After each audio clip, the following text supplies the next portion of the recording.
Hello বন্ধুরা, এখন নতুন একটা ভিডিও দেখাবো এবং কিছু কিছু খবর আছে যে খবরগুলো মেইন স্ট্রিম মিডিয়াতে আসেও না এবং তারা দেখানোর প্রয়োজন বোধ করে না মনে হয়।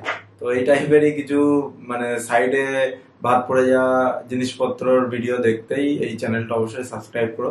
তো এই ভিডিওতে যেটা দেখা যাচ্ছে আপনারা দেখতে পাচ্ছেন, নলগন্ডা এসপি চন্দনা দীপ্তি, অ্যাকচুয়ালি এটা তেলেঙ্গানার একটা শহর, ছোট শহর। ওখানে উনি 2 টনের ওপরে গাঁজা সিজ করেছেন, গাঁজা মজুদ ছিল সেটা ধরেছেন এবং যার প্রায় মূল্য 5 কোটির ওপরে, এবং সেটা আগুন জ্বালাচ্ছেন এবং সেই ভিডিওটা ভাইরাল হয়েছে, টুইটারেও শেয়ার করা হয়েছে।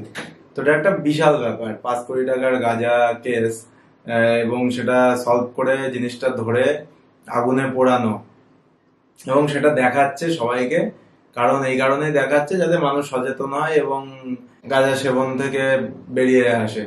তো একই জিনিস আমি এই বিষয়ে যেটা কথা বলবো, আমাদের ওয়েস্ট বেঙ্গলে তো কখনো দেখা যায় না যে এমন কিছু হয়েছে বা ধরছে বা ধরা পড়েছে, এরকম কিছু হয়তো দেখা যায় না। দেখা গেলেও এরকম কোনো সাহসী পদক্ষেপ পুলিশের তরফ থেকে হওয়া উচিত, যাতে এখানে ওখানে দোকানে যেখানে যা বিক্রি হয়, কলেজ, ইঞ্জিনিয়ারিং কলেজের আশেপাশে, সেই সব বন্ধ হয়ে যায় এবং আমাদের যুব সমাজ, ইউথ, তারা এই গাঁজা সেবন থেকে মুক্তি পায়। সো আমার মনে হয় এরকম ভিডিও নিউজ চ্যানেলে দেখানো উচিত এবং সমস্ত চ্যানেলে টেলিকাস্ট করা উচিত, কিন্তু কোনো নিউজ মেইন স্ট্রিম মিডিয়ায় তো দেখলাম না। তো এটা আমার চোখে পড়লো, তো আমি শেয়ার করলাম। তো এই ভিডিওতে এই পর্যন্তই। কিছু ভালো লাগলে চ্যানেলটা সাবস্ক্রাইব করবেন, আবার পরে ভিডিওতে দেখা হবে। নমস্কার।